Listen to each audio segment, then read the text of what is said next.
ধনী আছে, বুদ্ধিমান আছে, নেতা আছে, যতগুলো দাতা আছে, বড় বড় মাথা আছে, সব মালগুলোকে অলিমাতে দাওয়াত দাও। আল্লাহর নবীর দরবারে অলিমা চলছে, হাজার হাজার মানুষের অলিমা চলছে। ওই মুসলমানের ছেলে, বিয়ের দিনে বরযাত্রী কটা? 4টে। জোরে বলো, 4টে। এটা হলো দিন। ওয়ামাইয়া বতাগি গায়রাল ইসলামি দীনা ফালাই ইউকবালা মিনহু। ইসলাম যদি পছন্দ না হয়, তোমাকে আখিরাতে লজ্জিত হতে হবে, অপমানিত হতে হবে। মুসলমানের ছেলে, আজ থেকে নিয়ত করো, ইসলাম পছন্দ করো না অন্য ধর্ম পছন্দ করো। কারা ইসলাম পছন্দ করেন না তারা হাত তোলো। যারা ইসলাম পছন্দ করো না তারা হাত তোলো। তাহলে আপনারা সব ইসলাম পছন্দ করেন, হ্যাঁ না না? জোরে বলেন, হ্যাঁ না না? আজ থেকে না আগে থেকে? জোরে বলেন, আগে থেকে। বরযাত্রী কজন নিয়ে গেছো? খচ্চর কোম্পানির এজেন্ট আগে থেকে কি করে বললে? জোরে বলো। আজ থেকে নিয়ত করেন, বরযাত্রীটা নবীর সুন্নত না, তবে অলিমাটা হলো নবীর সুন্নাত। জোরে বলো সুবহানাল্লাহ। ওরে মেয়ের বাপ 16 বছর মেয়েটাকে মানুষ করেছে, কলিজার টুকরার মতো খাইয়ে বড় করেছে, তোমার ঘরে দাসী করে পাঠাচ্ছে। 300 বরযাত্রী বিয়ে করতে যাচ্ছে। কেন রে ছাগল, কি ব্যাপার কি? তোর ছেলের বিয়ে হচ্ছে জানাবি, গোটা বন্ধু বান্ধবকে অলিমাতে দাওয়াত করবি। আমার বেটার বিয়ে দিয়েছি, তোরা গিয়ে খেয়ে আসবি। তোর হিম্মত থাকলে খাওয়াবি, নাহলে ভিক করবি। তুই মেয়ের বাপের ঘাড়ে কেন চাপাবি? বিয়ের সময় বলছে বেয়াই 250 বরযাত্রী নিতেই হবে। তো মেয়ের বাপ চিন্তা করছে, সব বোন আমার ঘরে 250 বাঁশি নাই, সারা লোভ। হ্যাঁ, কিডনি বিক্রি করতে হবে। বলছে বেয়াই অত তো নিতে পারবো না, তত বিয়ে জমা যাও। এখন পাত্র পছন্দ করে সব ঠিক হয়ে গেছে, বরযাত্রী আটকাবে। মেয়ের বাপ গলায় গামছা দিয়ে মোড়ের মাথায় দাঁড়িয়েছে, আপনারা কিছু সাহায্য করুন। পঞ্চায়েতের লোকের কাছে বলছে, মেম্বার সাহেব কিছু সাহায্য করুন, কালকে যে তোর বিয়াই হবে সে ভিক করছে, তুই সারা তো ভিকারির বিয়াইবে। হ্যাঁ, ছেঁচোর কোথাকার, তুই এত বড় শিক্ষিত মানুষ, তোর ছেলে ভিকিরির সঙ্গে বিয়ে দিচ্ছিস? তুই তো জেনে বুঝে তোর বিয়াইটাকে ভিক করালি, তুই মানুষ না জানো না? ঘরে পয়সা নেই তো বাধ্য হয়ে সুদের টাকা নিয়ে মেয়ের বিয়েতে, আপনাদের এখানে করে না, আমাদের করে। হ্যাঁ, নিজে সুদের টাকা নিয়েছে আর বউকে বলেছে তুই বন্ধক থাক, তোকে বন্ধক দেবো সব। বউ বন্ধক, তোমাকে নেয় না বউ বন্ধক দিয়ে? হ্যাঁ, বন্ধনের লোন নয়, বউ বন্ধক দেওয়া। আল্লাহ, জানোয়ার কোম্পানির এজেন্ট। এই মনে কথা কেন, বউ বন্ধনের লোন নিতে মানে তোর বউ তোর কাছে বন্ধক আছে, যা খুশি করবে। তুই লোকের জমি বন্ধনে চাষ করিস, তোর জমি চাষ দেবে না? তুই লোকের জমি বন্ধক রেখে চাষ করে খাচ্ছি না? জোরে বলেন না। তো তোর বউ যেখানে বন্ধ বান্ধব থেকে ওরা চাষ করবে, তো তুই ওর জমি চাষ করছিস, তোর জমি কে চাষ করবে? সেজে গুজে বউ কপালে টিপ দিয়ে যাচ্ছে, কোথায় গো? বলে হ্যাঁড়ে ডেকেছে। কে ডেকেছে? মানে এই হেলেগুলো পায় না, এঁড়েগুলো কাছে যাচ্ছে। আর ও ভেড়া চুপ করে বসে বসে শুনছে আর বেরিয়ে খাচ্ছে, যা বন্ধক দিয়েছি, টাকা লিয়ে যা। এই মাল যদি জান্নাতে যায়, তাহলে ফেরেশতার জান্নাতে গন্ধে টিকতে পারবে? আল্লাহ বলে আগেবার ঘরে এবার আগেবার আমার বাবাজিরা, আমার সোনার চাঁদ বন্ধুরা, এ আবার মাথায় টুপিতে মসজিদ থেকে ফুটুনি মারে। এর লজ্জা থাকা দরকার ছিল যে তোর দায়ুসের খাতায়, মোনাফিকের খাতা, তোর নামটা মুসলমান খাত আল্লাহ কেটে বাদ দিয়ে পায়ে করে লাশ মেরে ভাত করে দূরে যাবে। মাথায় টুপি দিয়ে চলে গেছে, মদ খেয়ে মসজিদে যাবে। মদ খেয়ে মসজিদে ঢোকা যাবে না, তবে সুদখোর মোতোয়াল্লি হলে অসুবিধা হবে। সুদখোরকে মোতোয়াল্লি করে মদ ঘর তাড়াচ্ছে। ফেরেশতা বলছে খোদা বাঁচেন, কোন দিকে ধরবো আমি চিন্তা করছি, ডগেরা গোড়ায়। আল্লাহ কঞ্চি ছাড়াবো না, শুধু পারবো। খচ্চর কোম্পানির এজেন্ট কোথাকার। বিয়ের সময় 250 বরযাত্রী। বলে কেন? বলছে আমার গোটা গ্রামে আত্মীয়। কোথায় আত্মীয় বলো? গোটা গ্রামে আত্মীয়। হঠাৎ করে ডায়রিয়া হয়েছে, হেগে লুঙ্গি মায় করে দিয়েছে, হসপিটালে ভর্তি। পরের দিন গিয়ে তাকে সিট পাথরে পড়ে আছে, কাছে কেউ নেই। বলছে ও ভাই তোমার সে আত্মীয়রা, ওই সালারা খাবার আত্মীয় গো, সে আত্মীয় ছেলের বিয়ের সময় গোটা গ্রামে আত্মীয়, আর হসপিটালে শোবার সময় আর কেউ। কত বড় ছ্যাঁচড় না, এখানে নেই, অন্য জায়গায় আসছে। ও সর্বনা, যদি রাতে থাকতে বলে তাহলে ইনশাল্লাহ রাতের বেলা মেয়ের ভাবে রক্ত বেঁচে খাওয়াতে হবে। ছি ছি ছি ছি ছি ছি। আল্লাহ আপনাকে আমাকে ভাবার তৌফিক দান করুন। অনেক দিন থেকে বউ সুযোগ খুঁজছিল যে ওর স্বামীটাকে এক থাপ্পড় না মারলে জ্ঞান ফিরবে না। একদিন রাতের বেলা ভাত খেয়ে শুয়ে আছে, বুঝতে পেরেছ, আর আস্তে আস্তে সবাই চোখটা লেগেছে, আর যে কী করেছে চিন্তা করছে এক ঘাত না দিলে মাল টাইট হয়, ঝাম করে একটা চল একবার এমন মেরেছে, বলে পাড়াস করে মুখ লাল হয়ে মারলি। বলছে বিশ্বাস করে মারি নাই। বলে কেন? বলে আমি ভাত খেয়ে এসে দেখছি তোমার গালে মশার বসে রক্ত খাচ্ছে, আমি থাকতে ও খাবে? তাই তোমার রক্ত চষার জন্য তো আমি রয়েছি, মালটা আমার জায়গায় ভাগ বসেছে, ওই মারলুম শালাকে। স্বামী তখন গালে হাত দিয়ে চিন্তা করছে, শালা কোথায় মেরেছে দেখ। হে বাবাজি, সাবধান হও, সতর্ক হও, মুসলমান হয়ে কবরে চলো, তা নাহলে খবর আসে। মুসলমান হয়ে কবরে চলো, তা না হলে খবর আসে। আমার বাবাজি ওরে মদিনার বাপ শোনাচ্ছে, যাও বিয়ের ব্যবস্থা করো। আচ্ছা বলেন, আমার মতো ওইরকম কেলো মাল যদি ওইরকম বউ পায়, আর এই জলসার টাকা যদি পকেটে থাকে, বিয়ের পোশাক কীরকম কিনবো? কমা যদি বলেন যে 40 দিনের জলসার টাকায় একটা শাড়ি কিনবো, দোকানদারের মাথা খারাপ হয়ে যাবে, দামি শাড়ি পাবে কোথায়?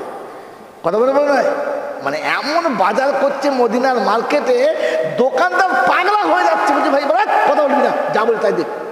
সব বাজার হয়ে গেছে, স্লিপ তৈরি হচ্ছে, আওয়াজ আসছে,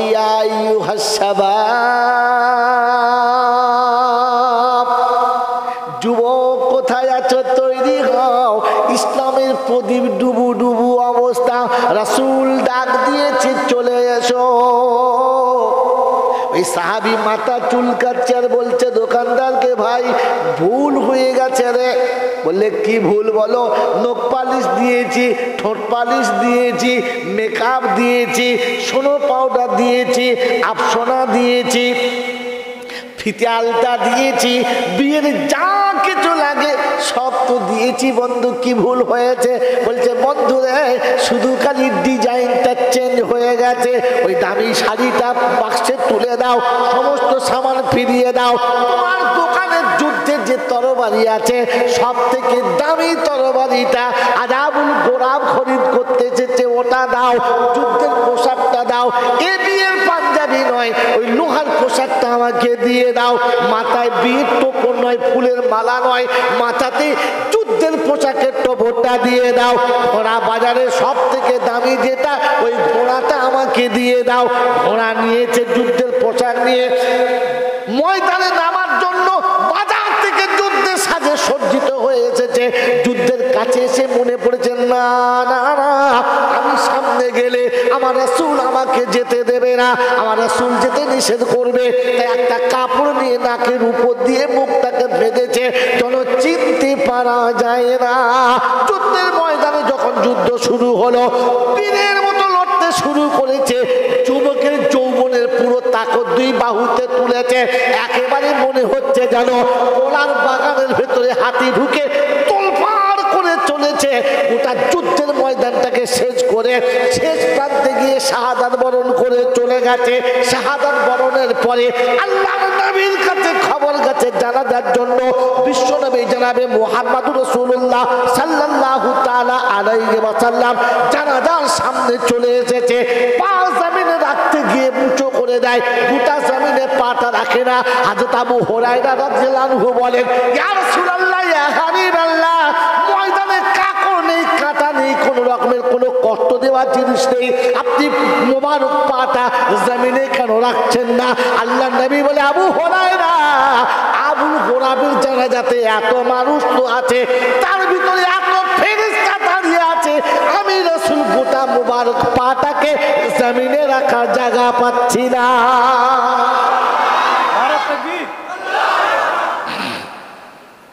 আমি রাসূল পাটা রাখতে চাচ্ছি, কিন্তু ফেরেশতাদের পায়ের উপরে পড়ে যাচ্ছে। এই জন্য আমি পা উঁচু করে রাখছি।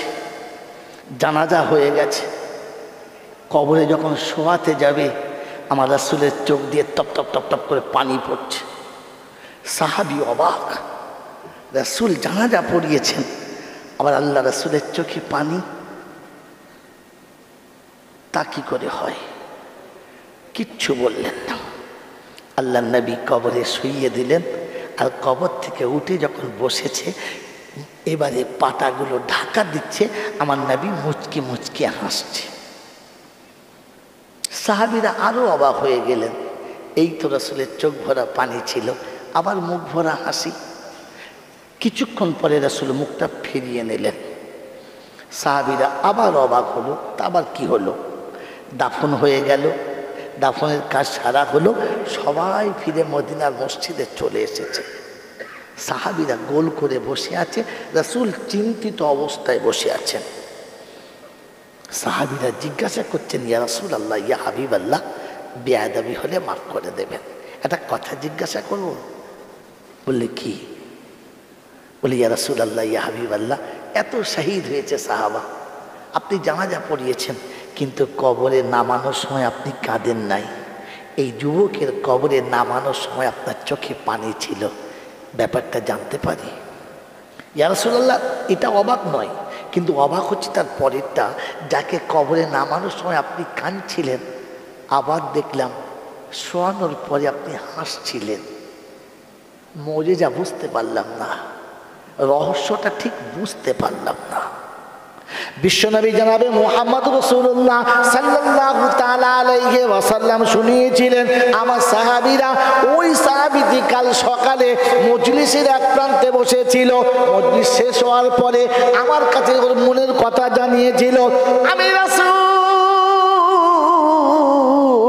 ওর জন্য একটা পাত্রী ঠিক করে দিয়েছিলাম, ওই পাত্রীর কাছে খবরটা যখন চলে গেছে, বাড়ির ঘটনা শোনার পরে বলেছে, কন্যা নিজে তৈরি ছিল বিয়ে করতে। আমি রাসূল আমার কথা রাখার জন্য ওই কন্যাটা সকালবেলা গোসল করে ফজরের নামাজ পড়ে ওই রকম নামাজের মুসাল্লায় বসে আছে। আমার রাসূল পাত্র নিয়েছে, বিয়ে পড়াবে, ওই কন্যা আজও মুসাল্লায় বসে রয়েছে। আমার সাহাবী রে, আমি ওই জন্য কবরে যখন শোয়াচ্ছিলাম আর মনে মনে করছিলাম, কাকে নিয়ে হুরে মদিনার সামনে দাঁড় করিয়ে বলবো আমি রাসূল তোমার পাত্র নিয়ে এসেছি। আমি কাকে নিয়ে ওই কন্যাটার সামনে দাঁড়াবো বলো তো? ওই মেয়েটা অধীর আগ্রহে আমার অপেক্ষা করে বসে আছে যে আমার সাথী নিয়ে আসবে, রাসূল এসে বিয়ে পড়াবে। আমি কাকে নিয়ে যাব? তাই সাহাবীর দিকে তাকিয়ে বলছিলাম, তোমার কি দরকার ছিল আসা? তুমি কেন এলে? তোমার কি দরকার ছিল আসা? আমি তো তোমাকে আসতে বলি নাই, কেন তুমি আসতে গেলে? তাই চোখে পানি আসছিল। বললেন, ইয়া রাসূলুল্লাহ, ইয়া হাবিবাল্লাহ, এটা তো বুঝলাম, কিন্তু মুখের হাসিটা? আল্লাহ রাসূল বলেন, সাহাবীরা, আমার সাহাবীকে রেখে দিয়ে আমি যখন উপরে উঠেছি, আর সে আজিমে আল্লাহ পাক শোনালেন, আমার হাবিবের বন্ধু, আমার হাবিবের বন্ধু একটা হুর ছেড়েছে মদিনার, আমি জান্নাত থেকে তার জন্য 70টা হুরের ব্যবস্থা করে পাঠালাম। 70। এই আল্লাহওয়ালারা, এই বুদ্ধিজীবী বাবাজিরা, একটা হুর ছেড়েছে, কবরে কটা? 70টা হুর। আর আল্লাহ পাক শোনাচ্ছে, যাও, যে প্রথম সাক্ষাৎ করবে সে ভাগ্যবতী। তুই আরশা থেকে 70টা হুরে একসঙ্গে প্রতিযোগিতা করতে করতে আসছিল। আমি রাসূল দেখে বড় খুশি হচ্ছিলাম, কিন্তু হঠাৎ করে একটা হুর আরেক হুর যখন আগিয়ে চলে গেছে, জিতে যাচ্ছে, ওর গায়ের কাপড়টা ধরে টেনে দিয়েছে, আর ওর গায়ের কাপড় সরে গেছে বলে আমি রাসূল মুখটা ফিরিয়ে নিয়েছি, এই জন্যে যে তার শরীরটা দেখা গেছে। মেরে মোহতরম দুস্তর বুজুর্গ, সাহাবী রাসূলের কথা বুঝে এসেছে, তাই বিয়ের পোশাক ফেলে যুদ্ধের পোশাক কেনা সহজ, যদি বলে হয়ে গেছে। আর কোরআন আপনার আমার বুঝে আসে নাই, তাই তাই মুখের দাড়িটা চেঁচে ভেড়া সাজাটা পছন্দ হয়েছে, দাড়ি রাখাটা কষ্টের হয়ে গেছে। ইসলাম বুঝে আসলে ভুলে যাওয়া অসম্ভব, আমল করা সম্ভব। কথা বুঝে এসছে বাবাজি? বুঝে এসেছে? বলেন আমি আপনি ইসলাম বোঝার চেষ্টা করেছি? এখানে যতগুলো মানুষ আছে, শিক্ষিত কিংবা অশিক্ষিত, গ্রামের কিংবা শহরের, ধনী কিংবা গরিব, চালাক কিংবা বোকা, যুবক কিংবা বৃদ্ধ, যারা যে মজলিসে যে শহরে আছেন, কে চায় না যে আমি ভালো হই, আমার বাচ্চা ভালো হোক? কে চায় না? সে হাত তুলুন। একজনও চান না? একজনও এমন কেউ নাই যে আপনারা চান না যে আমার ছেলে আর আমি ভালো হব না? এটা চান না? কে যে চান না? কথা বলেন না কেন? চান না? চান না? তো আপনারা তাহলে সবাই চান যে ভালো হব, আমিও ভালো হব, আমার বাচ্চা ভালো হবে, এটা আমরা সবাই চাইতো? চাইতো তো আল্লাহ রাসূল বলেছেন ভালো হলো তারা কোরআন শেখে যারা, শেখায় যারা। কজন আর নিজে কোরআন শিখেছেন আর বাচ্চাকে শিখিয়েছেন? কোরআন শেখে না যারা, বাচ্চাকে কোরআন শেখায় না যারা, মানুষগুলো জন্ম নিয়ে জানোয়ারের থেকে অধীন তারা।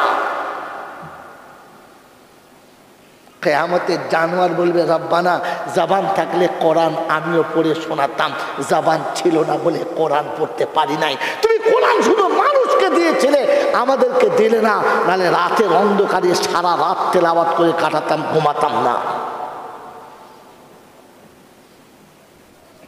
এই পৃথিবীতে সব থেকে বড় কপাল পোড়া পিতা হলো তারা, নিজের ছেলেকে কোরআন শেখায় নাই যারা। পিতা হলো তারা, নিজের ছেলে মেয়েদের কোরআন শেখাই নাই যারা। কি করে বলে তারা যে আমি ভালো, আমার ছেলে ভালো, আমি ভালো, আমার কৃষ্টি কালচার ভালো, আমি ভালো, আমার দেশের লোক ভালো, আমি ভালো আর আমরা ভালো? এটা বলে যারা, কোরআন ছাড়া বলে যারা, জানবেন মুনাফিকের হেডলাইন হতে পারে তারা। হালাকে রাসূল বলেছিলেন ভালো তারা, কোরআন শেখে যারা আর শেখায় যারা। আর এখানকার আমরাও মনে মনে করি আমরা কি বুদ্ধিমান কম নাকি? এই পৃথিবীতে সব থেকে বড় জ্ঞানী কে? সব থেকে বড় জ্ঞানের অধিকারী কে? সব থেকে ভালো জ্ঞানী কে? আল্লাহর নাম খায়রুল হিকমাতে খাশিয়াতুল্লাহ। আল্লাহকে ভয় করে যে সব থেকে জ্ঞানী হলো, জোরে বলেন। এবারে নিজে নিজে ভাবি আমি কে? জ্ঞানী না মূর্খে সর্দার? আমি তো সে এখনো নিজের জন্মদাতা পিতাকে পিতার সম্মান দিতে পারি না যে। আমি তো সে নিজের গর্ভধারী মাকে মা বলে আদর করতে পারি না যে। আমি তো সে। হ্যাঁ না বলেন না? আপনাদের দেশে আছে কিনা জানি না, আমাদের দেশে আমি দেখেছি যুবক ছেলে এরকম হাতের উপরে লম্বা করেছে মাই লাভ ইজ ফতাকাটি। মেয়েটার নাম কি যদি বলে? ফতাকাটি। ফতাকাটি বোঝেন কাকে বলে? বোঝেন না। ফতাকাটি কাকে বলে বোঝেন? বলে বলে বলে বোঝেন না। আমি বলবো মানুষ যখন ছিপ ফেলে মাছ ধরে, আর যে সুতোর মাঝখানে একটা ওই শুকনো প্লাস্টিক ভেসতে, ওটা কি বলে? ওইটা হচ্ছে চোঙা, মানে নিচে টাঙার উপরে পোঙা, ওটার নাম পতাকাটি। ওর উপরে কোনো বিশ্বাস আছে? বিশ্বাস আছে? ও ক্যাঁকড়ায় টানলেও ডুববে, মাছে টানলেও ডুববে, সাপে টানলেও ডুববে। ওটা টেনেছে মানে ভেতরে মাছ আছে, তার কোনো প্রমাণ আছে? জোরে বলেন। একটা বড় মাছ ছুটে গিয়ে লেজ লেগেছে, পোঁক ডুবে গেছে, ইয়ে মনে করছে না মারাত্মক খেয়েছে, খেঁচে তাকে মাল খাবার শুধু উঠে বলবে কি হলো বলবি, লেজ লেগে দেবে। তার মানে ওটার নাম কি? পতাকাটি।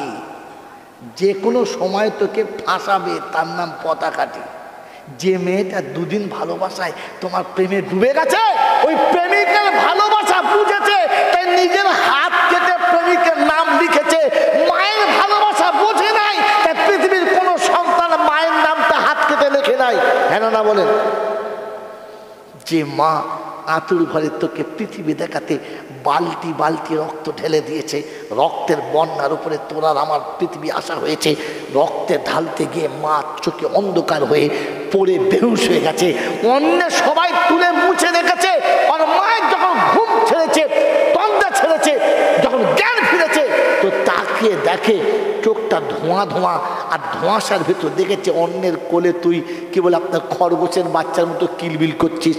মা বুঝে গেছে ওটা আমার বাচ্চা, অন্য কারণ না। যে সময় তোর গায়ের দুর্গন্ধে পাশের মেয়েরা নাকে কাপড় দিয়ে বসে আছে, দরজার কাছ থেকে মুখ বাড়িয়ে দেখেছে, গন্ধে নাকে কাপড় দিয়ে চলে গেছে, তোর শরীরে এত গন্ধ যে কাছে কেউ গেলে তার বমি হয়ে যাবে, কিন্তু ওই রকম আতুর ঘরের দুর্গন্ধ বাচ্চাটাকে মা বলেছে আমার কোলে দে। সবাই বলছে হাত থেকে পড়ে যাবে, হতভাগী তোর হাত কাঁপছে। হাত কাঁপতে কি হবে, আমি পড়ে যাব কিন্তু বাচ্চা পড়ে যাবে না। ওই কাঁপা হাতে বাচ্চাকে নিয়ে দুর্গন্ধময় বাচ্চাটাকে বুকের ভেতরে জড়িয়ে মুখের ভেতরে মুখটা ভরে চুমো খেয়ে বলেছে, আব্বা কষ্ট হয়েছে তোর, ঠান্ডা লেগেছে? ওই রকম দুর্গন্ধময় পচা ডিমের উপরে সর্বপ্রথম চুমো খেয়ে যে আব্বা বলে ডেকেছে সেটা আমার মা। আমাকে সর্বপ্রথম আব্বা বলে ডেকেছে। মেয়ে আব্বা বলে ডাকলে কলিজা ফাটে, আর মা ঘরের ভিতরে আব্বা আব্বা করে ডাকে, আর এই শয়তানের মতো বাইরে বসে থাকে। তুমি কে?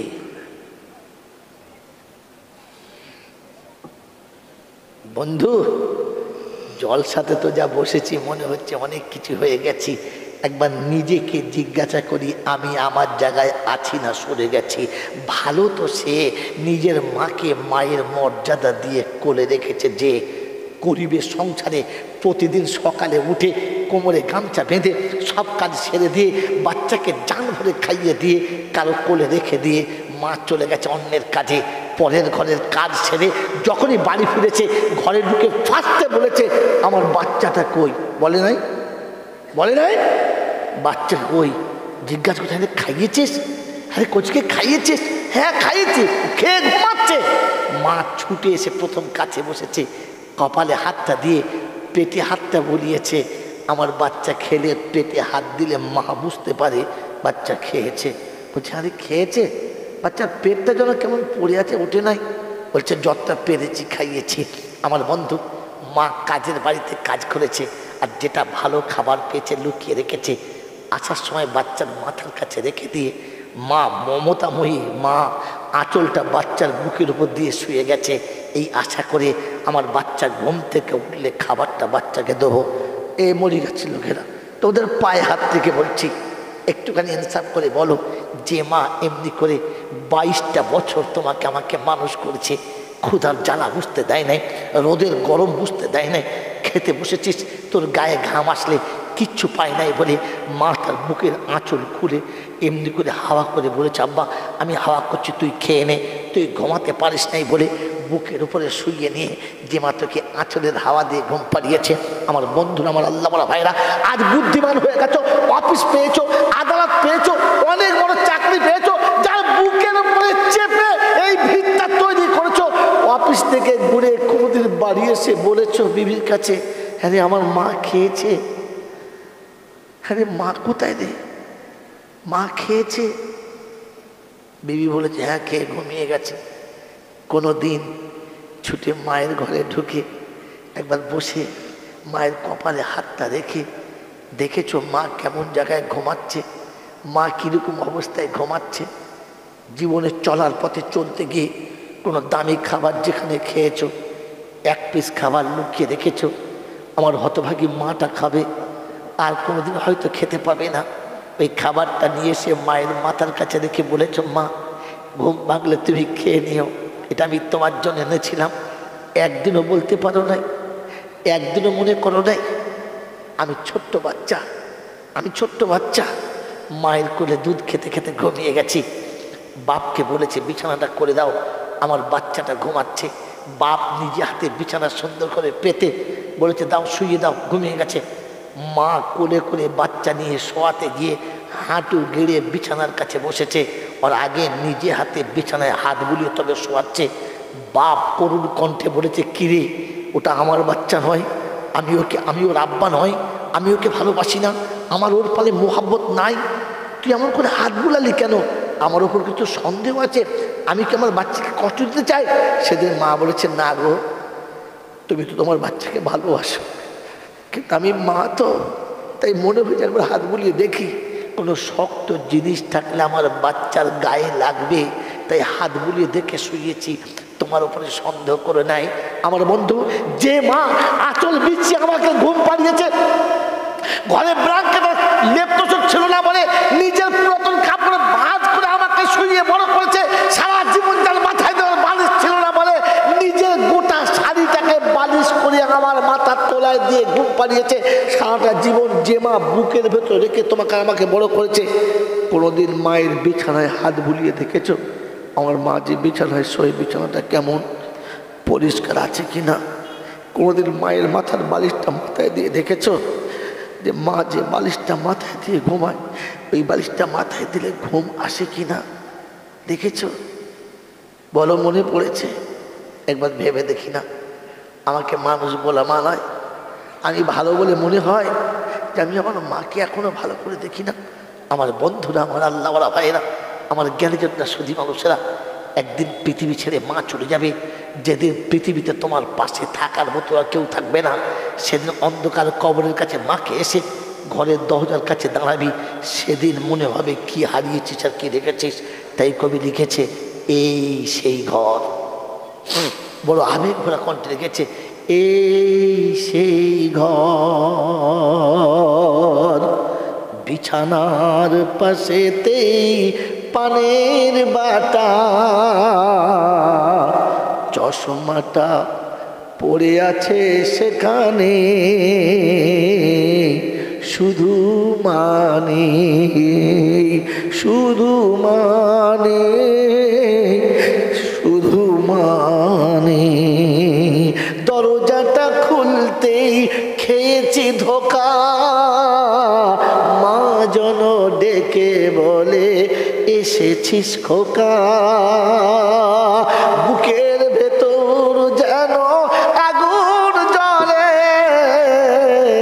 কথাখানা কানেতে আসতেই শুধু মানে। মেরে মোহতম দোস্তর বুজুর্গ, এই অমূল্য সম্পদ পাওয়ার পরে এখনো আমি তাকে বুকে নিতে পারি নাই। এরপরে আমি ভালো, আমি বুদ্ধিমান, আমার জ্ঞান বেশি, আমি কি কম বুঝি? এই শব্দ আমার মুখে আসে কি করে? এই শব্দ আমি ব্যবহার করি কি করে? আমার বন্ধুরা, আমার আল্লাহওয়ালা ভাইরা, আমি এই জন্য আগে বলেছিলাম, ইসলাম দেখানো যায়, ঈমান দেখানো যায় না। ঈমান দেখানো যায় না রে বন্ধু, ঈমান ভেতরে জমা রাখতে হয়।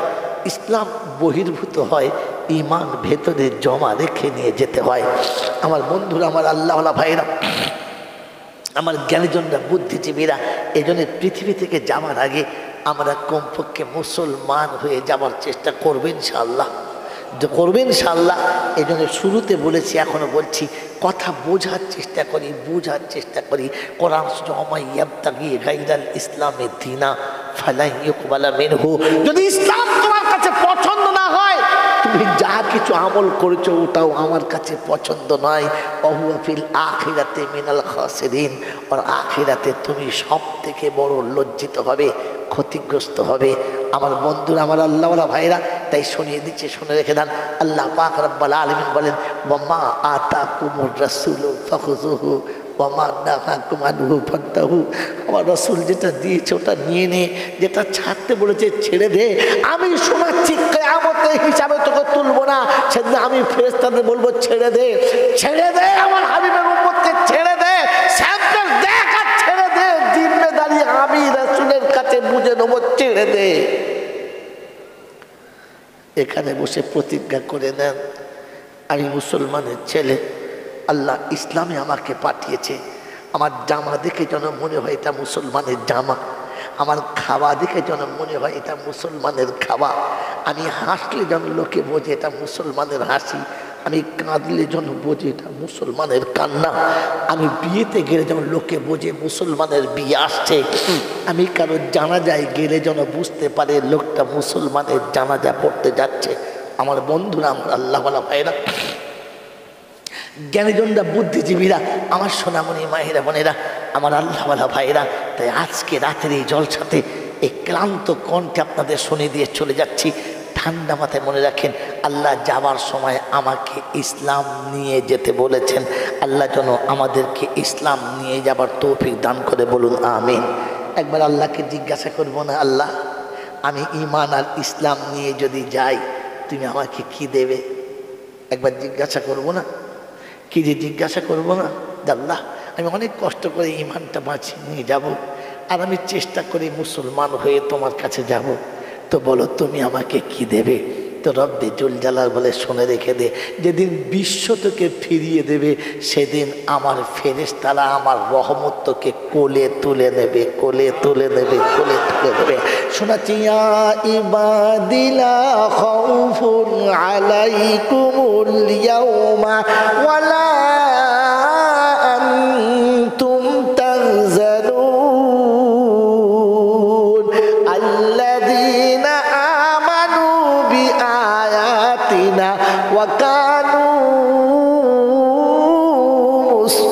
মুসলিমিন উদখুলুল জান্নাতা আনতুম ওয়া আযওয়াজুকুম তুহবারুন ইউতাফু আলাইহিম বিসিহাফিম মিন দাহাবিন ওয়া আকাব ওয়া ফিহা মা তাশতাহিল আনফুসু ওয়া তালাদ্দুল আয়ুনু ওয়া আনতুম ফিহা খালিদুন। শুধু এখানেই শেষ নয়, আবার শোনাচ্ছে, ওয়া তিলকাল জান্নাতুল্লাতী উরিসতুমুহা বিমা কুনতুম তা'মালুন। ও বাবাজিরা, আমার আল্লাহওয়ালা ভাইরা, জ্ঞানীজনেরা, বুদ্ধিজীবীরা, আল্লাহর কাছে জিজ্ঞাসা করো, আল্লাহ ঈমান নিয়ে যদি তোমার কাছে যাই, ইসলাম নিয়ে যদি তোমার কাছে যাই কি পাবো? তো আল্লাহ পাক বলে, প্রথম নমুনা শুনে রেখে দে, বিশ্ব যখন ছেড়ে দেবে আমার রহমত তখন তোকে কোলে তুলে নেবে। শোনাচ্ছি, আল্লাহ পাক ওয়াত্তাকু ইয়াওমান লা ইয়াজজি ওয়ালিদুন আন ওয়ালাদিহি ওয়ালা মাউলুদুন হুয়া জাযিন আন ওয়ালিদিহি শাইআ ইন্না ওয়াদাল্লাহি হাক্কুন ফালা তাগুররান্নাকুমুল হায়াতুদ দুনিয়া ওয়ালা ইয়াগুররান্নাকুম বিল্লাহিল গারুর। 21 পারা সূরা লোকমানের শেষ আয়াতের উপরে আল্লাহ পাক বলেন, ওয়াত্তাকু ইয়াওমান লা ইয়াজজি ওয়ালিদুন আন ওয়ালাদিহি। ভয় করো সেদিনের কথা মনে করে, যেদিন আমার আল্লাহ পাক শোনাচ্ছে, পিতা পুত্রের কাছে আসবে না, পুত্র পিতার কাছে আসবে না। আমি আল্লাহ যখন বলেছি, কারণ ভালোবাসায় পড়ে যেন নিজের আখিরাত ধ্বংস করে ফেলিস না। কি গো, আজ আমি আপনি যে খোদার সঙ্গে নাফরমানি করছি সেই দুটোর জন্যে। কিসের জন্যে? হয় বিবির জন্য, নাহলে বাচ্চার জন্য। হ্যাঁ না বলেন? তাই বাংলার কবি লিখেছে, আমি যা বুঝেছি আর যা ভেবেছি সবই হলো ভুল,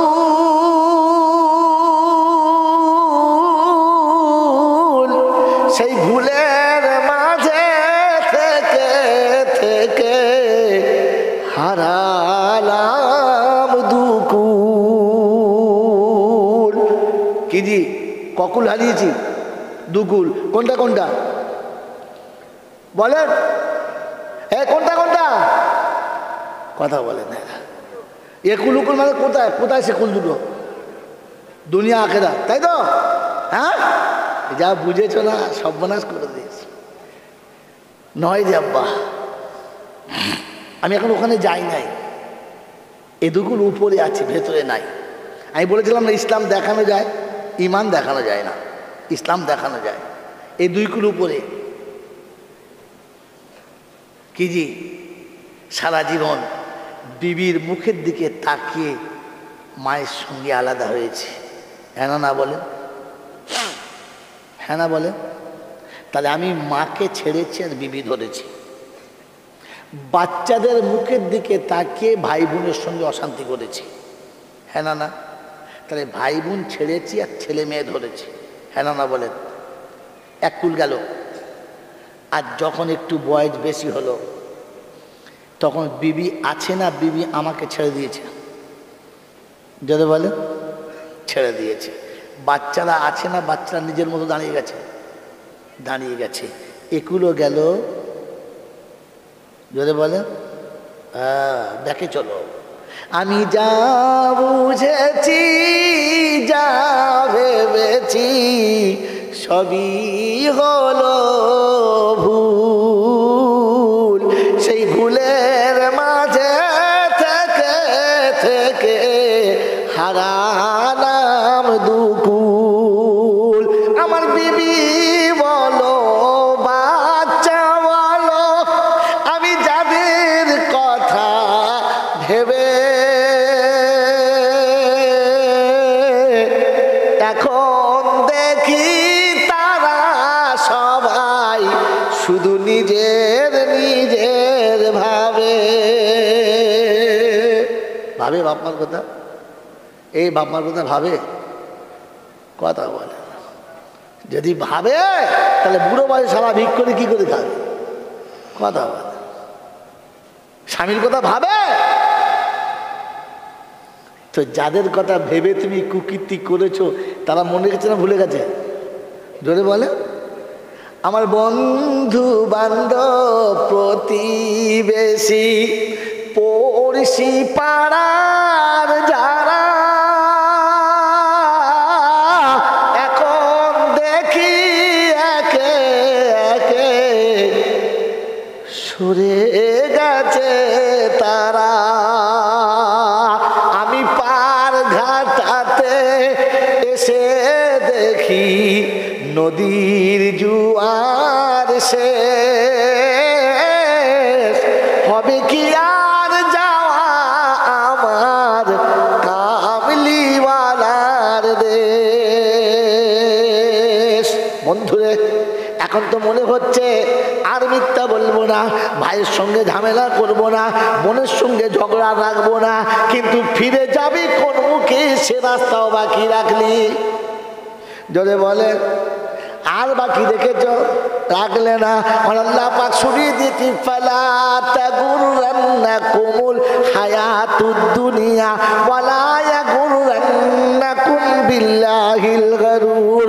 কারো ধোঁকায় পড়ে, কারো মিষ্টি কথায় পড়ে, কারো প্রলোভনে পড়ে আমি রব যেন আমাকে ভুলে যাস না, তাহলে তোকে পস্তাতে হবে, তোর সাথে কেউ থাকবে না।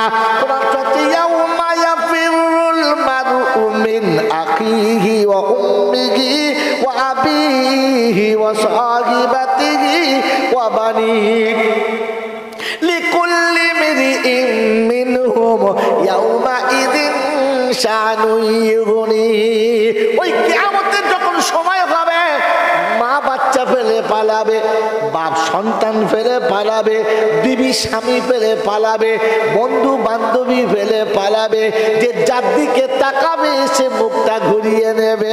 ইয়াউমা ইউনফাকু ফিস-সূর ফালা আনসাবা বাইনাহুম ইয়াউমা ইযিন ওয়ালা ইয়াতাসাআলুন। ইসরাফিলের বাঁশি যখন ফুঁক পড়ে যাবে ইমাম মুক্তাদি চিনতে পাবে না, পীর মুরিদ চিনতে পাবে না, নেতারা শ্রোতা চিনতে পাবে না, ক্যাডাররা ভোটার চিনতে পাবে না। এদের মানুষ হবে পাগলের মতো, মাতালের মতো, পা সব জায়গায় পড়বে না। তাই কোরআন সত্যি ওয়া তারান নাসা সুকারা ওয়া লাম তাকুম সুকারা। 16 ফুট রাস্তা একা যাচ্ছে, রাস্তা চওড়া কতটা? 16 ফুট। এই 16 ফুট চওড়া রাস্তায় একা যাচ্ছে, যে যাবে তাকে ধাক্কা মারবে। তার নাম কি? যদি বলে ময়াকাত একাল্লাহ। বানান করে বললুম, গুছিয়ে বলতে পারি নাই, বুঝে যা।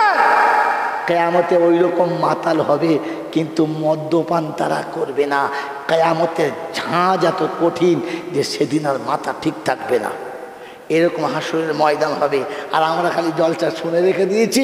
আমার একটা কথা শোনো বাবা, আলা ইন্না আউলিয়া আল্লাহি লা খাউফুন আলাইকুমুল ইয়াউমা ওয়ালা আনতুম তাহজানুন। ওই কিয়ামতের ময়দানের ঘটনা শোনো বাবা, ওলিদের কোনো ভয় থাকবে?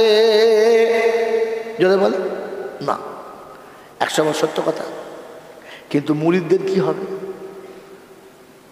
হ্যাঁ, পাবলিকের কি হবে? বললে হুজুর ওই ঘটনা জানা নাই। কোরআনে এক জায়গায় আছে আউলিয়াদের কোনো ভয় নেই, আর কোরআনে 25 জায়গাতে আছে যে আমার বান্দা তোর কোনো ভয় নেই, চিন্তার কারণ নেই। যদি বলেন সুবহানাল্লাহ। ক জায়গায় আছে? 25 জায়গাতে। ও কানা 25 জায়গা দেখা মানে খালি ওইটি দেখাবে। এটা শুধু ভণ্ডমি ছাড়া কিচ্ছু না, শুধু লোকের বাঁশ দেওয়ার ধান্দা। এই জন্য মেরে মোহতম দোস্ত বুজুর্গ আল্লাহওয়ালা ভাইরা, আমি আল্লাহকে জিজ্ঞাসা করব না, আল্লাহ আমি যদি মুমিন হয়ে আর মুসলমান হয়ে কবরে যাই কি পাবো? কি জানবো? জানবো না? জানবেন ইনশাআল্লাহ। তো কোরআন শুনিয়ে দিয়েছি, ইয়া ইবাদি লা খাউফুন আলাইকুমুল ইয়াউমা ওয়ালা আনতুম তাহজানুন। আমার বান্দা শুনে রাখ, কাকে ডাকছে? এ কাকে ডাকছে? বান্দাকে। ওলি আছে, মৌলবি আছে, পীর ফকির আছে, মোজাদ্দেদ আছে, চাত্তরিকা আছে, হানাফি সাফি মালিকি হাম্বলি আছে, কি আছে বলো? বান্দা। কি শব্দ বলো? বান্দা। ওই বান্দার শুধু একটাই হলো ধান্দা। যদি বলতে পারেন বন্ধু আজকে জলসা ফিরি, বলেন ধান্দা কি? বান্দার একটাই ধান্দা। কি সেটা? ওই একটা ধান্দা আছে যার, বান্দা নাম তার। বলেন ধান্দাটা কি? যদি না জানেন তো করবেন কি? সারা জীবন গল্পই শুনেছেন বাবজি, জলসা তো শোনেন নাই। আর জলসা শুনলে বুঝে আসতো, গল্প বুঝে আসার কোনো কায়দা নাই। আজকে শুনিয়ে দিয়ে শুনে আল্লাহ ইবাদি, আমার বান্দা সন্তোষ, চিন্তার কারণ নেই। একটু আল্লাহর কাছে জিজ্ঞাসা করো, রব্বানা বান্দা কারা একবার বলে দাও তো। কর্ম ফাসিরু ফিল আরদি, পৃথিবী ঘুরে নজর করে দেখে নাও। আমার এই বাবাজি, আমি নাম জানি না, বসে আছে পাশে। কটা ছেলে? কটা ছেলে? কটা ছেলে বললাম? 3টে। কটা বলো? জোরে বলো। 3টে। বড় ছেলে বাপের কিচ্ছু কথা শোনে না, বাপের কথা পরোয়া করে না। বাপ কিছু বললে বুড়ো আঙুল দেখায়। দেখো তো তোমার কথা। বাপ ডাকে কচি, বুড়ো বলছে মাথা খারাপ হয়েছে, চুপ কর। বাপের কোনো কথা আমল করে না, পাত্তা দেয় না। কিন্তু মাঝে মাঝে বলে দে 500 দে, 500 দে। 500 টাকা ঝেড়ে নেয়, জামাও নেয়, ঘর ভাগা নিয়েছে, সব বাপের নেয়, কিন্তু বাপের পাত্তা দেয় না। মেজোটা তার থেকে একটু ভালো, এতটা বদমাশ না। ওটাই স্কুলে ভর্তি করেছে। কোথায়? তাদের বলে স্কুলে। ক্লাস 9 থেকে 10-এ উঠবে, এখনো অঙ্ক শিখতে পারে নাই। মাস্টার রেগে বলছে, আরে তুই মুখের ছেলে, তোর জ্ঞানগম্য নাই। বললে কেন? এখনো যোগ বিয়োগ জানিস না? বলে 7 আর 9 কত? বলে 21। এক চল। বলছে মাস্টার সাবধানে বলবেন, আমি যা বলেছি হতেও পারে।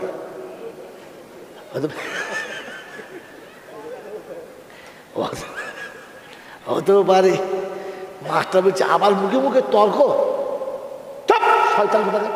যখন দ্বিতীয় ধমক মেরেছে, তখন বোর্ডের তোলায় ডাস্টার ছিল, তুলে কপালে ঝেড়েছে। আচ্ছা বলেন, ডাস্টারের কাঠটা খুব নরম নাকি সলিড? আর কপালটা সলিড। এই সলিতে যখন টকরাও হলো, উপরের প্লাস্টিক ছিঁড়ে হাড় বেরিয়ে পড়েছে। কি বুঝলেন? মাস্টার বাবা গো বলে বসে পড়েছে। ছেলেরা ক্লাস থেকে পালিয়ে গিয়ে অফিসে বলেছে, স্যার অঙ্কের স্যারের কপাল লাল হয়ে গেছে। হেডমাস্টার এসে দেখে সর্বনাশ। কী হলো স্যার? বললে আর বলবেন না, শয়তানের পাল্লায় পড়ে। স্যারকে তাড়াতাড়ি অফিসে নিয়ে গিয়ে ডিটল দিয়ে ঢুকে দেখে 3-4টে সেলাই করতে হবে, যা ফেটেছে। টিচমার সেলাই করে ব্যান্ডেজ করে শুইয়ে দিয়েছে। এরপরে হেডমাস্টার ছেলেটা হাত ধরে লিগে অফিসে ঢুকিয়েছে। দরজা বন্ধ করে কঞ্চি দিয়ে বেশ জুত করে মালটা সাইজ করেছে, করে বলছে বেশি মেরে দরকার নেই, জাল মালটাকে ফিরিয়ে দাও। কথা বুঝছেন নাই? ভালো করে শুনবেন। ছেলে কটা? 3টে। এটা ক নম্বর? 2 নম্বর। ঠিক দুপুরবেলা বেচারা জোহরের নামাজ পড়ে খেতে বসেছে, আর হেডমাস্টার এসে দরজার কাছে দাঁড়িয়ে রাখছে। চাচাজি বুঝতে পেরেছে হেডমাস্টার, বলছে কি খবর বাবাজি? বলে একটু বাইরে আসেন। বলে স্যার ভিতরে এসে চা খেয়ে যান। তো হেডমাস্টার বলছে আমার চাকরি নিয়ে টানাটানি, আপনার মালটা নিয়ে যান। কথা বলছে কি হয়েছে, ভিতরে আসুন। ছেলের হাত ধরে নিয়ে গেছে, দিয়ে বলছে শুনুন, আপনার ছেলে আর আমার স্কুলে পড়াশোনা হবে না। বলে কেন? বলে মেরে অঙ্কের মাস্টারের কপাল ফাটিয়ে দিয়েছে, তাই আপনার ছেলেকে ডিসচার্জ করেছি, ভর্তি হবে না, নিয়ে নেন, আমি চলে যাচ্ছি। স্যার যখন চলে গেছে তখন উনি ভাতের থালা রেখে এসে ছেলের কপালে চুমো খেয়ে বলবে কাজেরটা করেছিস বাবা। গোটা সরিষাহাট এলাকায় আমার তো নাম আস, এইবার নামটা তুই বলবে, জোরে বলে। আমার মতো বাপ হলে কী বলবে? এই দরজা লাগাতো, দরজা লাগা। বউ বলছে দরজা লাগিয়ে কী হবে? যাই তুই কথা বলি লাগাবি, তাড়াতাড়ি লাগা। দরজা লাগিয়েছে, লাঠি লিয়ে হেলো বাটি এত কী বলেন জি? ওর মা বলছে ছোটো ছেলে মারবে না। বলছে দেখ তুই যদি আটকাস তোরও হবে, একদম সামনে যাবি না। এক তো মাস্টার যা মারান মেরেছে, তারপরে বাপ ওর 4-5 বাড়ি যখন দিয়েছে পাঁচায়, বাবা গো বলে উঠেছে। ওর মা তখন ছুটে জোরে বলছে আমার ছেলে মরে যাবে। এর তখন সে রাগ মাথায় উঠে গেছে, তো ওই লাঠি বুঝলে মারছে, মনে হচ্ছে পাশ বালিশের উপরে পড়ছে, ধপ ধপ করে খালি আওয়াজ হচ্ছে। কি বুঝলে? মা বেটাই মার খেয়ে ফাস্ট হয়ে গেছে, কাঁদছে। আর বাপ বলছে দুটোকে শেষ করে দেবো আজকে, এই কাজ করছিস। হ্যাঁ এই সুর কোথা, কাঁদবি না। তোর মা বলছে কাঁদি না, আমার মারবে, চুপ কর। মার যা খেয়েছিস চুপ কর। মা বেটায় বুঝিয়ে দিয়ে আছে, মগদেবের সময় বসে বসে চা খাচ্ছে আর চিন্তা করছে সারা ছেলেটাকে মেরেছি, বউটাকে মারা ঠিক হয় নাই, কিন্তু রাগ সামালতে পারি না, কী করবো, দিয়ে দিয়েছি, এখন যা হবে হোক। এই একটু মনে মনে করে চিন্তা ভাবনা করছে। ঠিক ওই রকম সময়তে 4-5টা ছেলে বলছে ও দাদা, বলছি কি? বলে বাইরে এসো। কেন? বলে বাইরে এসো তো, দেখে সেই বড়োটাকে নিয়েছে। কী খবর? বলছে সে জলটা হচ্ছে ওখানে, সেই সামনে দোকান ছিল, 3-4টে মেয়ের সঙ্গে যা হুলুল কুতকুত করে যা করেছে, সে পরের মেয়ের বুঝলেন শাড়ি কাপড় ছেড়ে ফেলেছে, পাড়ার লোকে উদ্যম মাধ্যম যা মারার মেরেছে। আর আজকের বলে যাচ্ছি পরের দিন করলে কিন্তু একদম ঝলাই করে দিয়ে যাব, আর ছেলে আসবে না, তুলে নেন। তোর বাপ তখন বলছে হ্যাঁ বাবা, তোকে জবাই করে আনিয়ে নেয়। হ্যাঁ সারা ছেলেকে এখন বাঁচিয়ে এনেছিস, এবার খুন করে আনতে হতো। তারপরে বুঝলেন মাল্লাত আর মাল্লাত। কি বলেন জি? কারণ দুপুরে তো এমনি মেজাজ গরম হয়েই আছে, তারপরে এরকম ফের অবস্থা। কটা হলো? এই ছেলে কটা হলো? 2টো। আর আছে কটা? 1টা। ছোট ছেলেটা বাপ যা বলে তাই, বাপের ইচ্ছার বাইরে যায় না, বাপের কোনোদিন কথার অবাধ্য হয় না, বাপের খুব আনুগত ছেলে। তো চিন্তা করছে এই মালটা যাক মোটামুটি ভালো, একে সরিষাহাটে একটা দোকান করে দিই। একটা ফার্স্ট ক্লাস দোকান করে দিয়েছে, দারুণ চলছে। হঠাৎ চিটিংবাজের পাল্লায় পড়ে 1 লাখ খানেক টাকা হাওয়া।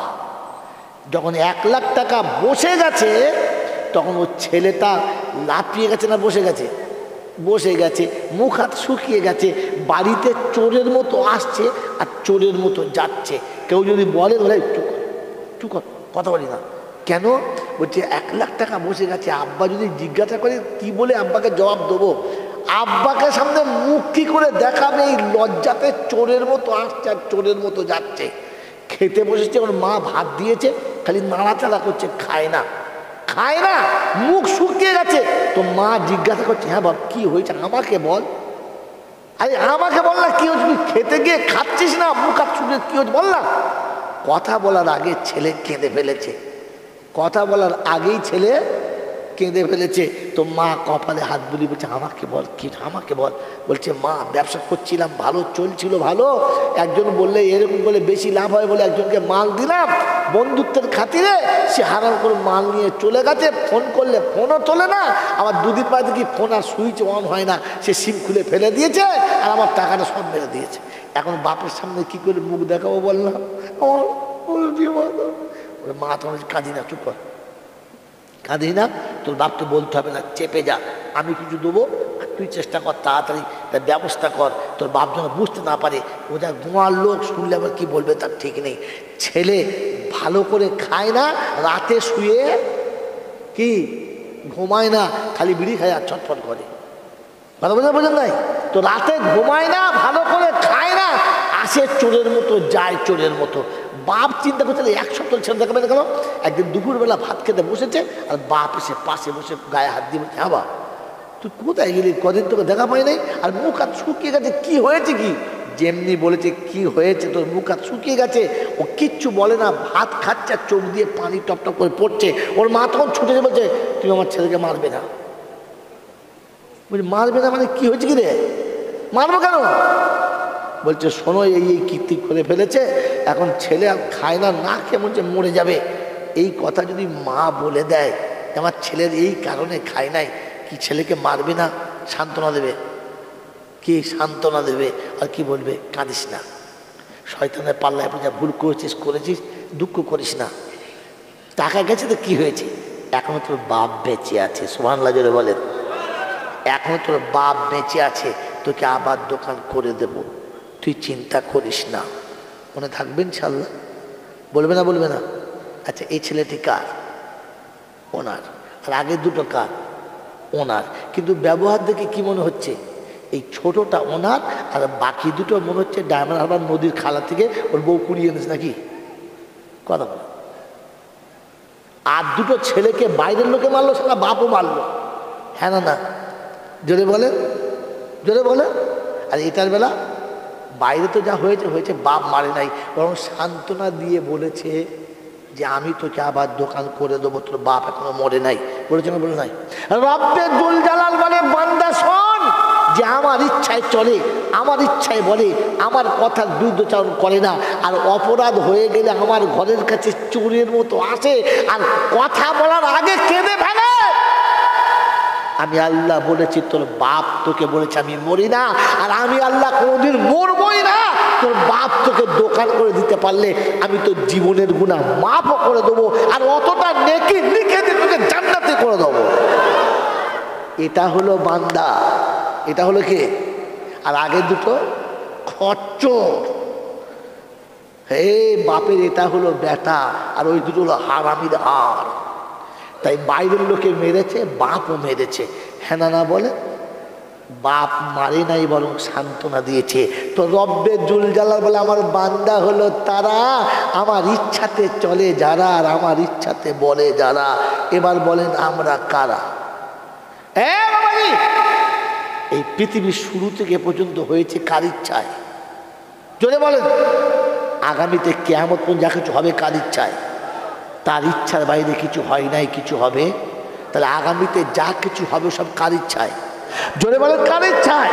এটা যদি বিশ্বাস ছিল তো মুসলমানের ছেলে বউ নিয়ে কি করে আজমিরে গেল, কি করে পাথর চাপড়ি গেল, হিজলিতে গেল, মেদিনীপুরে গেল, হুগলিতে গেল, কোন লজ্জায় গেল? কারণ ও তো জানে ওর বাবার ইচ্ছায় কিচ্ছু হয় না, হয়তো সব খোদার ইচ্ছায়। তোর বিশ্বাস ছিল যে সব কিছু হয় আল্লাহর ইচ্ছায়, তাহলে খাসিটা তো মসজিদের সামনে যাওয়ার কথা ছিল, এতিমের দরজার সামনে যাওয়ার কথা ছিল, মাদ্রাসার সামনে যাওয়ার কথা ছিল, কবরে গেল কি করে? মুনাফিক কোথাকার। উপরে বলো সব কিছু করে আল্লাহ, আর তোলায় তোলায় বাবা আমার বাবাকে দেখে আর হবে ভালা বাবা, বাবা ফেরেশতারা বলছে খবর দেখে নাও, খবর দেখে নাও। উপরে বলে আল্লাহ আর নিচে বলে হুজুর তুই একাই চালা। মেরে মুহতম দোস্তর বুজুর্গ আল্লাহওয়ালা ভাইরা, মাথায় টুপি দিতে লজ্জা লাগে, হাতে লাল হলুদ সুতো বাঁধতে লজ্জা লাগে না? আচ্ছা মাস্টার কোথাকার, তুই মোচমান বলে দাবি করিস কি করে রে? আপনাকে ভাবা দরকার ছিল যে আমি যাবার আগে মুসলমান হয়ে যাচ্ছি। তো বান্দা তারা, এবারে আয়াত শুনুন, আমি যে গল্প করি না আয়াতটা শুনলাম। কোরআন সচ্চি ইবাদুর রহমানিল্লাযীনা ইয়ামশুনা আলাল আরদি হাওনা ওয়া ইযা খাতাবাহুমুল জাহিলুনা ক্বালু সালামা আল্লাযীনা ইয়াবিতুনা লিরাব্বিহিম سجدا وقياما الذين يقولون ربنا اصرف عنا عذاب جهنم إن عذابها كان غراما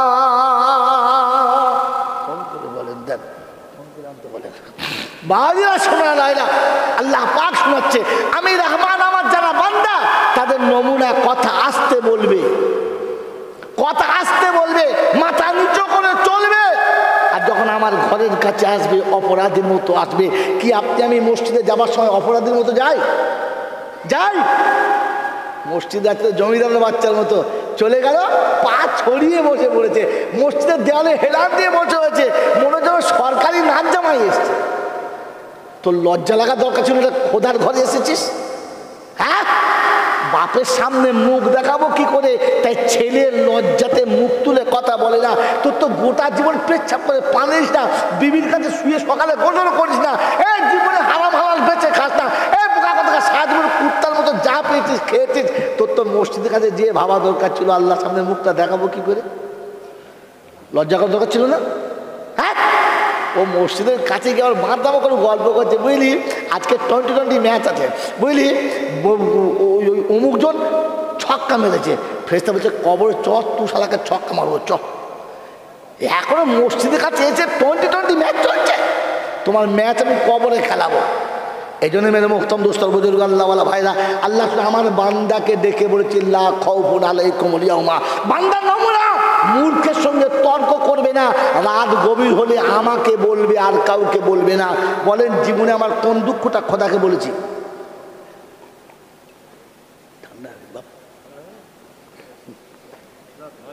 বলো, জীবনে আমার জীবনের কোন দুঃখটা আমি আমার আল্লাহর কাছে বলেছি যে আল্লাহ তুই তো সব পারিস, তোর কাছে অপারকগুলো তো কিচ্ছু নয়, আমার এই বিপদ থেকে তুই যদি বাঁচিয়ে দিস তোর কি খুব অসুবিধা হবে? লোকে তোর কি কোনো কিছু বলবে? তুই কি কারো কাছে ধরা পড়ে যাবে? একটু আমাকে বাঁচিয়ে দে না আল্লাহ। বলেছি কোনোদিন? পার্টির নেতার কাছে, পঞ্চায়েতের মেম্বারের কাছে, এমএলএর কাছে, চোরের কাছে, দালালের কাছে, খচ্চরের কাছে, কার কার কাছে না গিয়ে তোষামোদি করেছে, আপনি একটু বাঁচান। সবার কাছে কেঁদেছ, কবে নামাজের মশালায় বসে নামাজের মশলা ধরে কেঁদে বলেছ এ আল্লাহ তুই রহমান রহিম, তুই ইজ্জত বেইজ্জতের মালিক, অত ইজ্জত মানতাসা অত জিল্লু মানতাসা, তোর হাতে সব, তুই একটু আমার ইজ্জতটা বাঁচিয়ে নে, আমাকে উদ্ধার করে দে, আমাকে কারো কাছে বেইজ্জতি করিস না। বলেছি কোনোদিন? আল্লাহ বলে আমার বান্দা তারা, আমার কাছে ভিক্ষা করে যারা, আমার দরবার ছেড়ে পালায় না যারা, আমার বান্দা তারা। আমরা তো তারা যে জুম্মার নামাজ পড়ে 2 মিনিট দাঁড়াতে পারি না যারা, সারা সপ্তাহ তো মসজিদে যাবে না, আর জুম্মার নামাজ পড়ে এমন পালাবে মনে হচ্ছে মালার কিয়ামত পর্যন্ত আসবে না। হ্যাঁ না, না বলেন না, কথা বলে না, এমন শুট করে পালাবে, ইমাম সাহেব পিছন দিকে ঘুরে দোয়া করার সময় দেখে মসজিদ ফাঁকা, মাল কাউকে পাবি না। সেই বুড়ো কথা। আমার বাবাজিরা, আমার শোনার চান বন্ধুরা, আমার আল্লাহওয়ালা ভাইরা, আমার জ্ঞানীজনরা, বুদ্ধিজীবীরা, এজন্য কোরআন আপনাকে শুনিয়ে দিয়েছে, আমি আপনাকে শুনি। মা কথা বলছে, একটু পরে মা কথা বলছে, আব্বা স্ত্রী কথা বলছে, একটু পরে বলছি। ফোনটা ধরতে বাধ্য, কারণ ফোনটা আমার একটা এমন লেভেল থেকে করছিল যে লেভেলটা বললে আপনারা খারাপ বুঝবেন না তো, মেরে মোহতরম দোস্ত বুজুর্গ, এটা আল্লাহ তুমি মাফ করে দাও, বলে ফেলেছি। 59 থেকে ফোনটা করছিল, আমাকে ধরতে বাধ্য হলাম।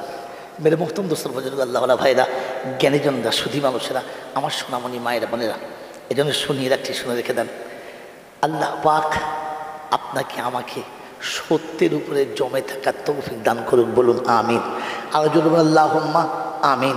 কারণ কোরআন সত্য, রাসূল সত্য, আল্লাহ সত্য, মরণ সত্য, জান্নাত সত্য, জাহান্নাম সত্য, আমি মিথ্যা। আমি কবে সত্য বলেছি? কবে সত্য বলেছি? সত্য বলেছি। এই জন্য সত্য মেনে নিন। আজকের প্রতিজ্ঞা করে নিন যে আজ থেকে মরণ পর্যন্ত মিথ্যা বলবো। বলেন মিথ্যা বলবো।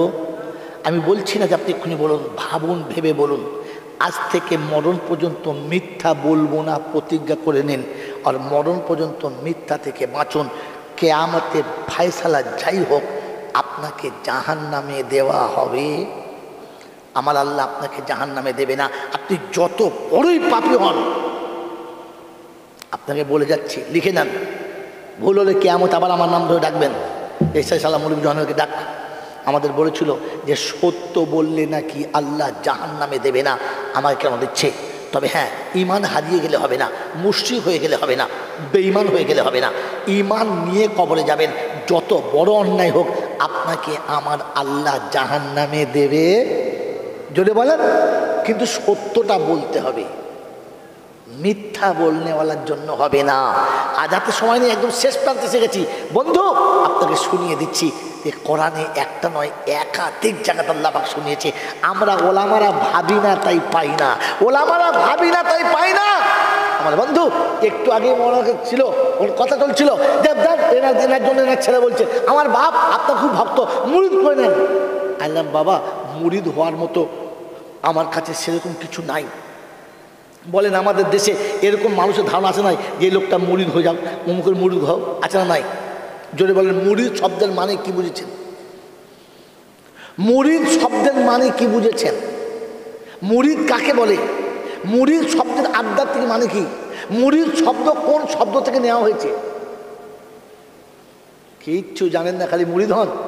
পাগড়ি ফেলে জড়িয়ে ধরলো, রাস্তায় ফেলে বলে চেপতে গেল, ওটার নাম মুরিদ হলো? বোকা কোথাকার। মুরিদ কোন শব্দ থেকে নেওয়া? মিম, রা, দাল, এই তিনটে শব্দ থেকে মুরিদ তোলা। বুঝেছেন? বুঝেছেন? বুঝেন না? বুঝেন নাই? আমার বন্ধু, আমার আল্লাহওয়ালা ভাইরা, আমার জ্ঞানী জন সুদিন ওছরা, এই মুরিদ শব্দ মুর্দা থেকে নেওয়া। যেন মুর্দার নিজের ইচ্ছায় কিচ্ছু করে না, মুরিদ তার ইচ্ছায় আর কিচ্ছু করতে পারবে না, সবটার পীরের ইচ্ছায় চলতে হবে, তবেই সে মুরিদ।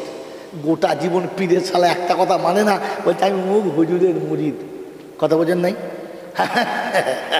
আপনাদের ঘটকপুকুর এলাকায় ভাঙড় থানায় এক জায়গায় গেছি, আমাকে কথা বলতে দেবে না, কারণ আমি সারা দেববন্দি মৌলানা। কীভাবে হুজুর কোন হুজুরের মুরিদ? বলছে অমুক হুজুরের। তুমি মুরিদ? বললে হ্যাঁ। তাহলে অমুক হুজুরের 4টে ছেলে মৌলানা, তোমার কটা? তোমার একটা পাঁটাও তো মাদ্রাসা যায় নাই। বললে তুই কি মুরিদ হলি?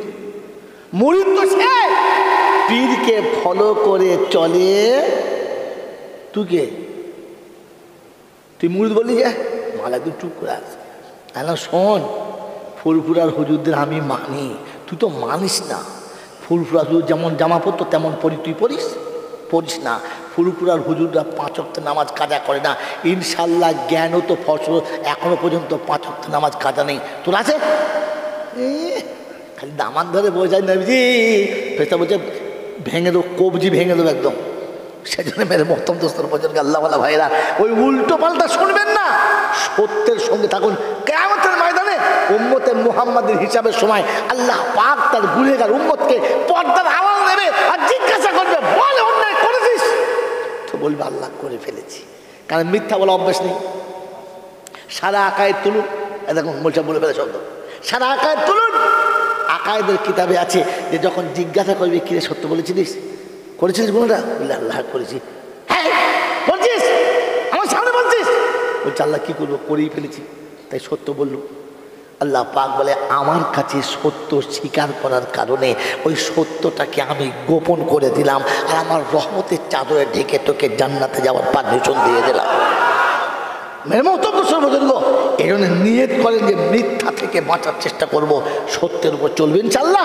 তো কোরআন সচ আমার বান্দার জন্য ঘোষণা করেছি, লা তাকনা তুমি রাহমাতিল্লাহ।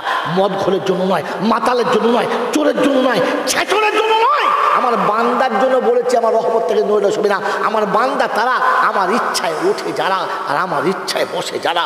আমার বন্ধুরা, আমার আল্লাহওয়ালা ভাইরা, সকাল হয় কার ইচ্ছায়, সন্ধ্যা হয় কার ইচ্ছায়, নদীতে জোয়ার আসে কার ইচ্ছায়, ভাটা পড়ে কার ইচ্ছায়, আবহাওয়া পাল্টায় কার ইচ্ছায়, তাহলে সব চলে আল্লাহর ইচ্ছায়।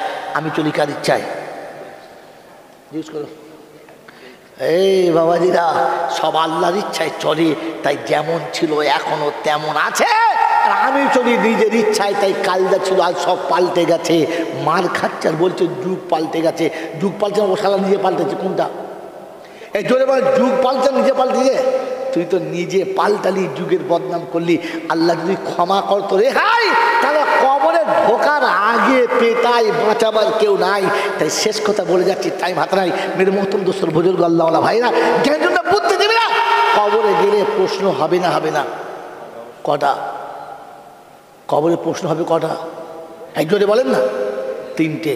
কটা? শুধু আমার একার না, সবার। জোরে বলেন। ধুর পাগল কথাকার, এতদিন থেকে জলসা এই শুনেছিস বাবা, সবার তিনটে প্রশ্ন হবে? সবার তিনটে প্রশ্ন হবে? আরে ভুল করে কোনোদিন যদি আপনাদের গ্রামের দুটো যুবক আমার বাড়ি যায়, তো আমি জিজ্ঞাসা করবো কি নাম, কোথায় বাড়ি, কী জন্য এসেছো? হ্যাঁ না না, জোরে বলেন। প্রথম জিজ্ঞেস কী নাম, কারণ তোমার মাথায় টুপি নেই, মুখে দাড়ি নেই, পরনে সুন্দর জামা নেই, হিন্দু না মুসলমান বুঝতে পারি নাই, তাই জিজ্ঞেস করছি কী নাম। যখন বললে আমার নাম আব্দুল কাদের, তখন বুঝলাম মালটা আমাদের।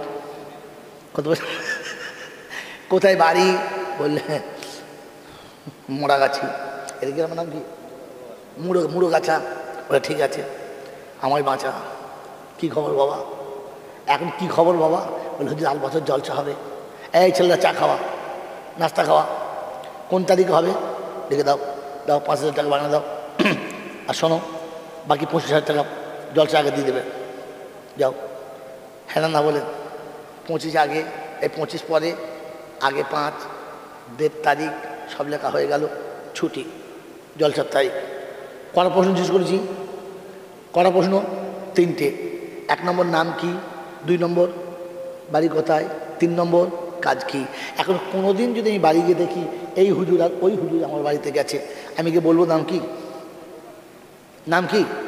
আরে সর্বনাশ, আসসালামু আলাইকুম, হুজুর এসে আমার ভাগ্য খুব ভালো আছে। এই ছেলে চালিয়ে ভালো বিচো, ভালো বেডশিট বিচো, ভালো বেডশিট চলছে, যা বেডশিট ছিল সে উড়ে গেল, আবার নতুন বেডশিট এলো, ভালো বালিশ এলো, ভালো বালিশের কভার এলো, 5 বালিশ এলো, গরম দুধের গরম কী বলে আপনার দেশি গরুর দুধের চা এলো, ব্রিটানিয়া বিস্কুট এলো, চানাচুর এলো। এই তোর মাকে ডিম সিদ্ধ করতে বল, 2 ডিম সিদ্ধ এলো, তোর মাকে নাস্তা করতে বল।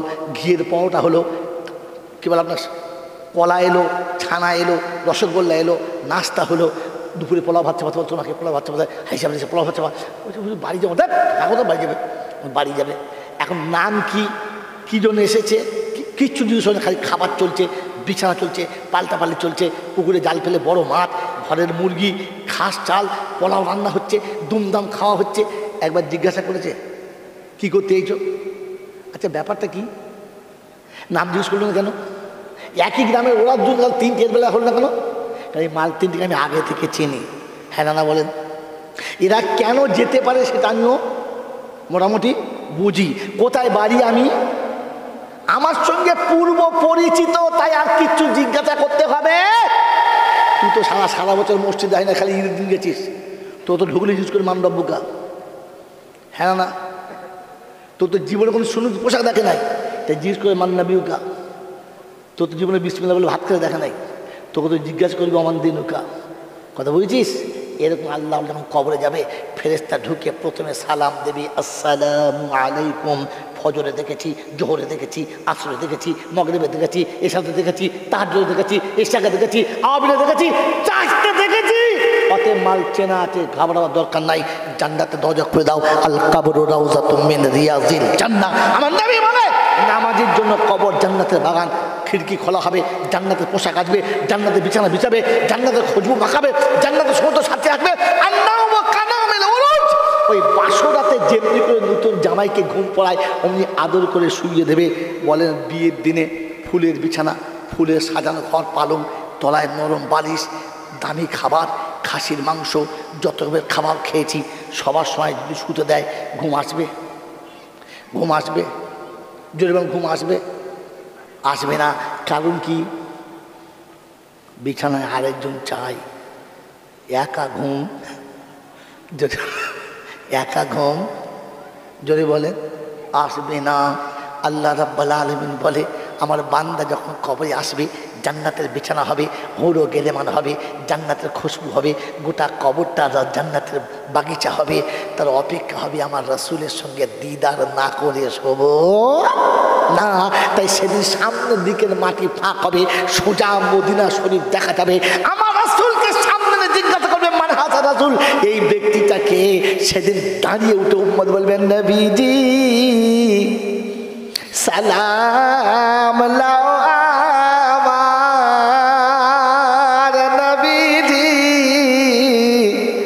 আমি উম্মত গুনহগার, তোমারি নামের ধ্বনিতে দাও করে পাপীকে যে পার। নবীজি সালাম দিতে জানি না মনে হচ্ছে, আমার নামে বদনাম আছে, আমি নাকি নবীর সাথে সালাম পড়তে যাই না।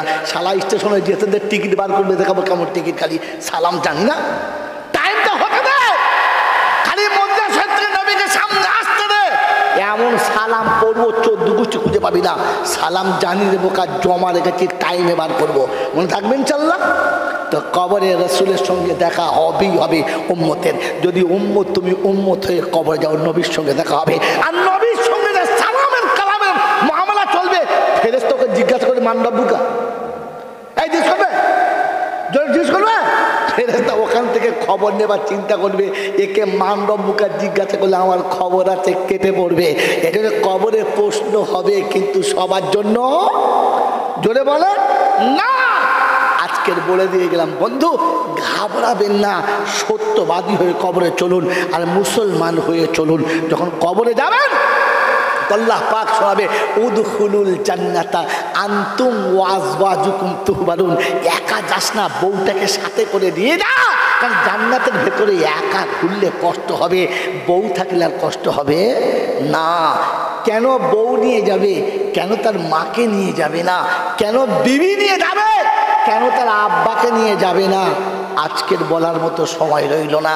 যদি জানার ইচ্ছা হয় ওলামাদের কাছে যাবেন যে হুজুর পেটে ধরা জন্ম দেওয়া পিতা মাতাকে ডাকবে না, আল্লাহ কেন বিবির সঙ্গে জান্নাতে দেবে? ঘটনা বুঝতে পারলাম না।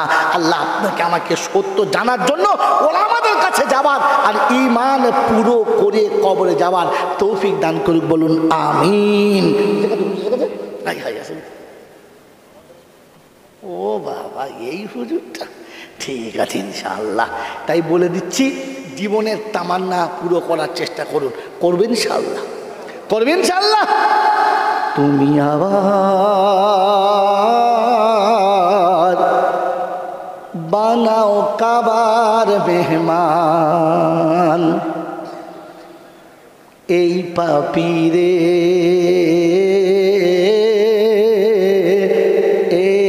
পাপীরে, তুমি আবার বানাও কাবার মেহমান, এই পাপীরে তুমি পৌঁছে দিও মদিনাতে নবীজির বাজারে,